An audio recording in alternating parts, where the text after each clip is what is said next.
చింతపండు సబ్బండ వర్గాల సంక్షేమం అంటాను. ఒక్కసారి సబ్బండ వర్గాల సంక్షేమం కన్నా ముందు అమ్మకు అన్నం పెడతాడు, చిన్నమ్మకు బంగారు గాలి పెడతాడా లేదా తర్వాత వచ్చా ఒక వీడియో చూపిస్తాను మీకు. నిన్న కూడా చూపిస్తాను అనుకుంటా. ఇప్పుడు ఈ వీడియో తీన్మార్ మల్లేశ రేవంత్ రాజ్యాధికార పార్టీ పెట్టింది. ఏం పెట్టిండు? రేవంత్ రాజ్యాధికార పార్టీ పెట్టింది. అగ్రవర్ణాల మోచేతుని కుక్క అని చెప్పేసి రామకృష్ణ మాట్లాడిండు. బీసీఎఫ్ పార్టీ అధ్యక్షుడు రామకృష్ణ ఏంటంటే చింతపండు మల్లేశండు అగ్రకులాల మోచేతి నీళ్ళు కుక్క. అది రేవంత్ రెడ్డి కానీ కేసీఆర్ కానీ ఇంకోరన్నా కానీ మా వెంకటన్న మా జానన్న ఇంకోరన్నా కానీ అగ్రకులాల మోచేతుని లాగే మోసగాడైన అంటారుగా చింతపండు మలిగాడు. మరొక బ్రోకర్ చెప్పి నేనేం చెప్పినా నిన్న సాయంత్రం కూడా చెప్పినా. ఇంకో కంచంలో తింటాం మనందరం, ప్రతిరోజు భోజనం చేస్తాం. కంచంలో తింటాడు, కంచంలో ఏరుతాడు, మళ్ళీ ఏరిగింది కూడా మళ్ళీ తింటాడు. అసలు నీచమైన రాజకీయ నాయకుడు మలిగాడు. కొంచెం సిగ్గా అనిపించాలి కదా. మళ్ళీ బీసీఎఫ్ పార్టీ జాయిన్ అవుతాడు ఆడదాని నాకు వాన వస్తాను. మన తొలి వెలుగోడు ఈయన బొచ్చులేదు అయ్యేది కానీ మన తొలి వెలుగు రఘు అనేటోడు అటు ఏం చేసిండు? ఫస్ట్ అటు ఏం చేసిండు? బీసీఎఫ్ పార్టీలో మల్లేశ అనేటోడు జాయిన్ అవుతాడు అని వాడు మాట్లాడు. వాడేమని ప్రశ్నించే గొంతు నేను ఎవరైనా ప్రశ్నిస్తాడు. మల్లిగానికి పార్టీ ఇస్తావా ఏమని వాడు రామకృష్ణకి ఫోన్ చేస్తాడు. ఈ బ్రోకర్ నా కొడుకులు ఇద్దరు తెలంగాణ ఉద్ధరిస్తారు. ఇప్పుడు ఇంకో ఏంటంటే అబద్ధం నిజం నిద్ర లేదు తరగట అబద్ధం అంటే ఊరు మొత్తం తిరుగుతాడు. వీళ్ళు ఊరు మాదు లోకం మొత్తం తిరుగుతాడు కొడుకులు. పెద్ద ఛానళ్ళు అయిపోయినాయి.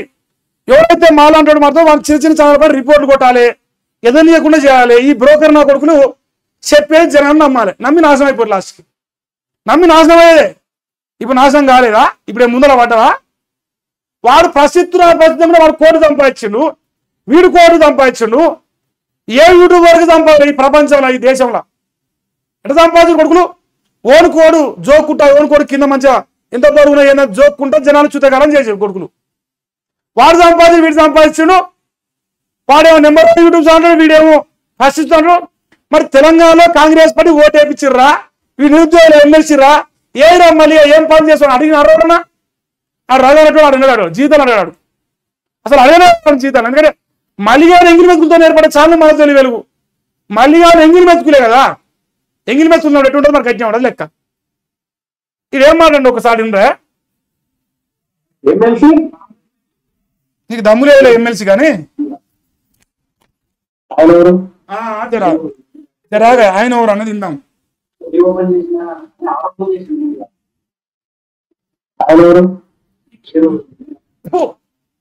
ఉంచుతారా మలేజా? ఇంకో 4 సార్లు ఉంచునా? సిగ్గు వస్తే అంటనా? రామకృష్ణ అంటే ఎవరో తెలియదు కదా. అని ఉంచితే వస్తాయి చూద్దాం. అట్టనా తలకాయ పని చేసి చూద్దాం. కోడి మైండ్ లేదురా, సిగ్గా అనిపించరా చెప్పాలంటే. రామకృష్ణ ఉత్సవాలు తెలియదు. మరి 7 సార్లు ఆయన పోయి పండుకున్నప్పుడు తెలియరా? రామకృష్ణ అనే వ్యక్తి ఎవరు అనేది తెలియనప్పుడు ఆయన ఉచ్చర రాయిన మరి నిన్నదాకా ఎటపోయినా ఇంటికి మారం. మనం కుక్కల కన్నా సిగ్గు వస్తాం, బురద పొర్ర పంది కన్నా సిగ్గు వస్తాం. నీ రాశికి తిన్న కంచంలో ఉత్సవం వేయాలన్నా, తిన్న కంచంలో ఏరుగాలన్నా, ఏరిగింది మళ్ళీ తినాలన్నా నువ్వే ఎవడు వనికినాడు రాజకీయాల్లో. బీసీఎఫ్ పార్టీని కబ్జా చేస్తే వాళ్ళు ఇయ్యలే. రేవంత్ రాజ్యాధికార పార్టీ పెట్టిండు. అగ్రకులాలకు మోసేది తాగిండు, రేవంత్ అన్న తాగిండు, అందరు తాగిండు, ఎమ్మెల్సీ అయ్యిండు. ఆయనోడు రామకృష్ణయ్య ఆయన తాగినప్పుడు తెలియదు. మరి ఒక గౌడ్ బిడ్డ రాఘవేందర్ గౌడ్ అని బీసీఎఫ్ కు తెలంగాణ రాష్ట్ర అధ్యక్షుని చేస్తే నీ కళ్ళు ఓరక దుర్మార్గుడా నువ్వు ఇలా ఆ పార్టీని బదనాం చేస్తాను. నువ్వు నీ రాజకీయ చరిత్ర ఏంటి? నీ బతికేసోటిది నాకు తెలియదురా. ఇక ఈ మొగోడు ఇప్పుడు నిన్న ప్రెస్ మీట్ పెట్టింది కదా వరంగల్. ఈ ప్రెస్ మీట్ లో ఏదైతే 10 పాయింట్లు అని చెప్పేసి విద్యా వైద్యం బొంగు పోషణం అని మేనిఫెస్టో అన్నాడు. మినిమం కామన్ అంట, కామన్ మినిమం అంట. ఈయన అంటే పథకాలంట. ఏదో మరి కామన్ మినిమం ఇది వీకి రాదురా? రగ్గాడు నువ్వు ఇద్దరు రాసి ఇది వీకిరా. ఫస్ట్ కాంగ్రెస్ కు ఓడితే చెయ్యిలా అస్తమ్మా నేస్తాం, పీక్తాం, కట్టలు కడతాం. ఆడు ఓడి అయిపోతే నా కాడికే రారి, నేనే మొగోడిని నేనే మునగానంటే కదరా. ఇది వీక రాదు ఫస్ట్. వీకినాక దీని సంగతి మాట్లాడతాం మేము కూడా. ఎంతమంది మొదలు మార్చిర్రా మీరు? 7200 ఆర్టీఆర్, నవనిర్మాణం, TJS, Forward Bloc, BJP, Congress, TRS. నీ ముందనష్టం కాల, నీ పార్టీల లెక్క ముందనష్టం ఇప్పుడు ఇంత పేరు వెళ్ళారా నీ లెక్క? బీసీఎఫ్ కూడా ఇన్ని 3 రోజులు అయితే లేదు మందిని ముంచి మళ్ళీ వచ్చి నీరు ప్రసిద్ధ అంటాడు.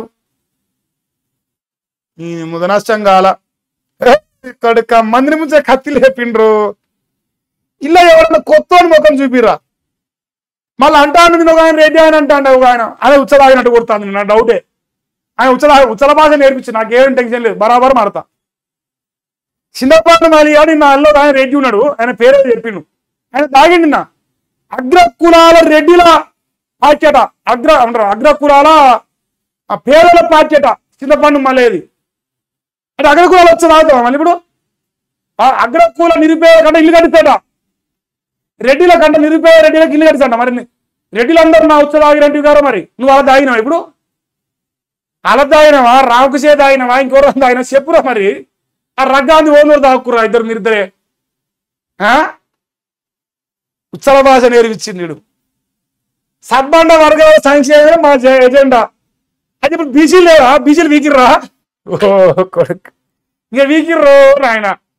బీసీ అనగవు, బీసీ, ఎస్సీ, ఎస్టీ, మైనార్టీ, పేదరెడ్డి, ఇంతమంది పార్టీ. ఇప్పుడు ఇది బీసీ అంటే 12 ఒక్కరి. మళ్ళా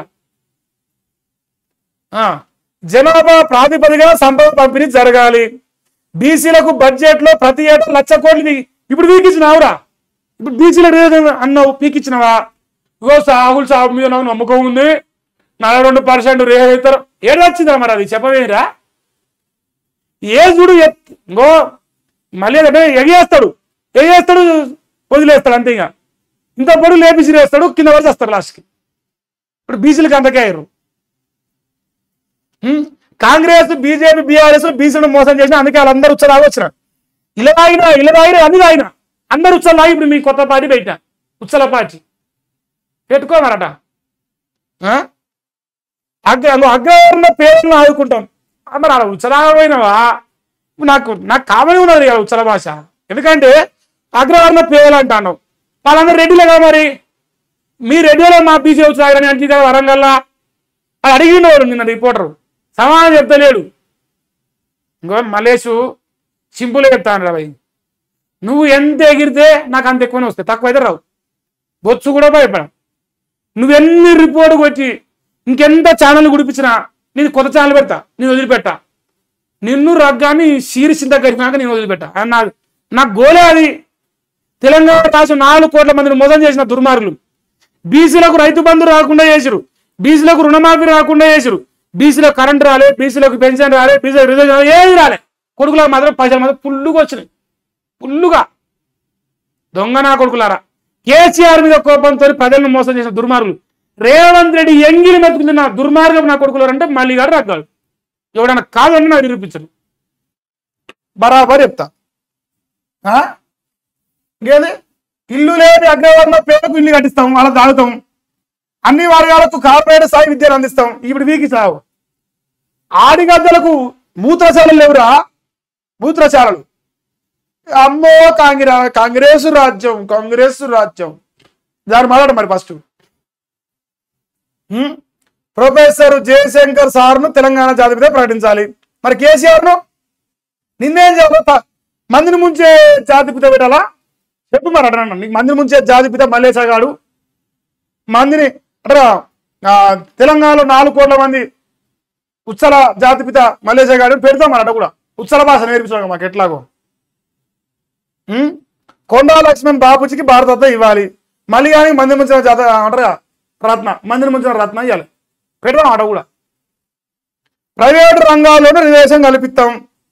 రాష్ట్రంలో 18 లక్షల బీసీ కుటుంబాలకు భూమి లేనట్టు. అమ్మ 18 లక్షల మందికి తట 5 రూపాయలు ఛాయ బిచ్చం అడుక్కున్నాడంట, మనకు ఎదురు 2 ఎకరాలు ఇస్తాడంట. మళ్ళీ ప్లీజ్ రా, నాకు నవ్వు వస్తాను నీ చెప్తే. నువ్వు మాకాడనే ఛాయ పైసలు బిచ్చం అడుక్కున్నాడు, మార్కెట్ ఎదిరించే కాడికి తినవరా ఎట్టా? ఆ సిగరెట్ మాకు చెప్పు, మేము కూడా బాగుపడతామట.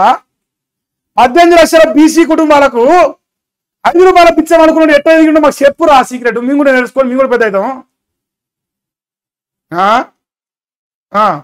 మేము పవర్లోకి వచ్చిన వెంటనే ల్యాండ్ సీలింగ్ యాక్ట్ సవరణ చేస్తాం. మరి పవర్లోకి తెచ్చిన ఇప్పుడు రేవంత్ రెడ్డి ఏం బిక్తున్నారు మరి? అది చెప్పాడు. ప్రతి బీసీ కుటుంబానికి 2 ఎకరాల భూమిని పంచుతాం. ఓ పని చేయి, మనం బ్లాక్మెయిల్ చేసిన ఆస్తులు మొత్తం అమ్మితే ఎంతో లెక్కి అది లెక్కేసి మాట్లాడదాం. ప్రతి బీసీ కుటుంబానికి తంట. టీఆర్పీ వ్యవస్థాపక అధ్యక్షుడు తీర్మానం అన్న ఇది ఇలా జీతగారు ఆ క్యూ న్యూస్ లో జీతగాను అని చెప్పినావు. ఆ క్యూ న్యూస్ నాది కాదు, అది నేను అల్ల ఎంప్లాయీని. మరి ఇదే ఇలా జీతగానుమా ఓనర్ అది కూడా చెప్పు. ఆ జీతగానుమా మరి ఓనర్ తేలిస్తే తర్వాత మారతా. వరంగల్లో తొలి మందిని ముంచే కార్యవర్గ సమావేశం పెట్టిండు. 10 కీలక అంశాలపై డిక్లరేషన్ ఇచ్చిండు. అవి వీకినట్టే. ఈ వీక్తే కాదు రావన్న, ఈ వీక్తే తర్వాత అది వీక్తా లేదు. కాంగ్రెస్ పార్టీ తల్లిలాంటి పార్టీ సోనియా గాంధీ వచ్చింది శిలాశాసనము. ఆ శాసనాలు ఎక్కడ వచ్చింది ఇప్పుడు? అది చెప్పాలి. ఇప్పుడు ఆ నల్లికుట్లోడు నేను అప్పతోట్లోడు ఇద్దరు జనాలు చుతగాలని చేస్తారు. అంతే కోటి సంపాదించిన కొడుకులు 4 కోట్ల మంది కడుపులో వచ్చి మలిగాడు రగ్గాడు కోటి సంపాదించు. అందరు నోట్ల మని కొట్టరు, ఆ కొడుకులు ఇద్దరు బాగుపడరు. ఇంకేంది రైతు బంధు రాకుండా, రుణమాఫీ రాకుండా, పెన్షన్ రాకుండా మన నోట్ల మట్టి కొట్టరు. ఆ బ్రోకర్ నా కొట్టరు మాట్లాడుకొని మీరు ఓటేసిర్రు. ఇప్పుడు సంఖ్య నాకుతురు అంతే. ఇంకేంది తెలంగాణలో యూరియా కొరత తీరేదన్నాడు.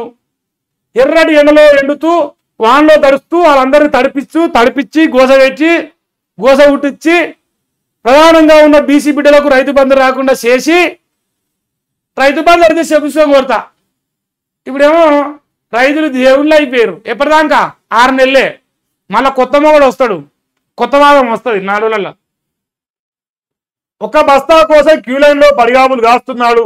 సిగ్గులేని ప్రభుత్వాలు గద్దెనెక్కిస్తే సిగ్గులేని సిద్ధపాండి గారు ఎక్కించిండు.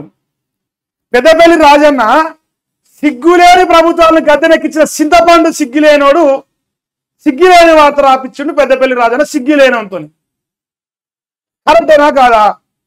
ఏంది సిగ్గులేని ప్రభుత్వాలు గద్దెనెక్కించిన సిగ్గులేని చింతపండు కానీ పత్రికలో సిగ్గులేని పెద్దపల్లి రాజన్న సిగ్గు తప్పినోడు రాపించింది ఈ వార్త. అరే నాయన మీరు నా నోటితో మీరు పెట్టుకోలేరా బాబు.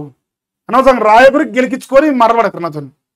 నేను చెప్తాను, రైతన్నలు ఆడుతున్నాడు కళ్ళారా చూడబట్టించిన సిగ్గిన వాళ్ళ చిప్పోతుందిరా. ఏం చెప్పుతుండ్రా మీ వార్తలకు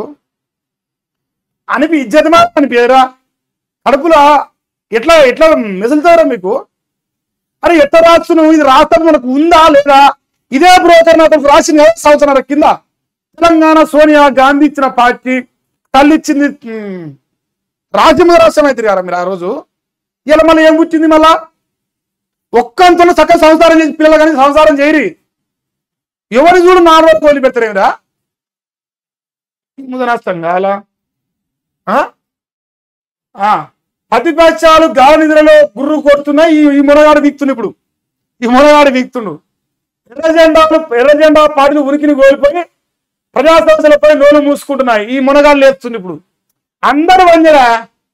ఈ పెద్దపల్లి రాజా అనేటోడు ఈ మలిగాడు మాత్రమే పొడుస్తుంది. ఇప్పుడు అంతే, అందరూ అనుకురు. అంతే కదా? టీఆర్పీ బాబు ఇప్పుడు టీఆర్పీనే ఉంటుంది జరాలి. ప్రజా సమస్యలపై నోరు మూసుకునే ముందు చూపు లేని ముఖ్యమంత్రి పరిపాలన అందిస్తే ఎవరు అందించిన బాడకావు ఎవడు? అందించిన బ్రోకర్ గాడు ఎవడు? అందించిన లోపల ఎవడు ముఖ్యమంత్రి చేసిండు? ఈ బ్రోకర్ గారు కదా చెప్పుకుంటూ నేనే చేశాని.